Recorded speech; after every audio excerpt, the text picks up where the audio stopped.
ഒരുപാട് സന്തോഷമുണ്ട്. അങ്ങനെ India world cup 3rd time champions ആയി. അതിൽ നമുക്ക് മലയാളികൾക്ക് ഏറ്റവും അഭിമാനിക്കാൻ പറ്റിയൊരു കാര്യം സഞ്ജു സാംസൺ ആണ്. മാൻ ഓഫ് ദ ടൂർണമെന്റുമാണ്. കഴിഞ്ഞ 3 കളി അദ്ദേഹത്തിന്റെ കോൺട്രിബ്യൂഷൻ വളരെ ഇമ്പാക്ട്ഫുൾ ആയിരുന്നു. ശരിക്കും പറഞ്ഞാൽ നമുക്ക് സഞ്ജു സാംസണ് ഒരു മോട്ടിവേഷൻ ആയിട്ട് എപ്പോഴും എടുക്കാൻ പറ്റുന്ന ഒരാളായിട്ട് എനിക്ക് തോന്നിയിട്ടുണ്ട്.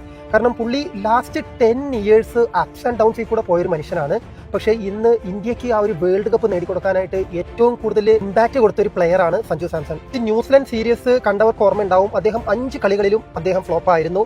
ലാസ്റ്റ് കളിയിൽ അദ്ദേഹത്തിന് വിക്കറ്റ് കീപ്പിംഗ് ഗ്ലൗസ് വരെ ഊരിപ്പിച്ച് ഫീൽഡിലോട്ട് നിർത്തിയിരുന്നു. പിന്നെയുള്ള വേൾഡ് കപ്പ് ടൂർണമെന്റ് സ്റ്റാർട്ട് ചെയ്തപ്പോൾ ഫസ്റ്റ് 11ലും ടീമിലുണ്ടായിരുന്നില്ല.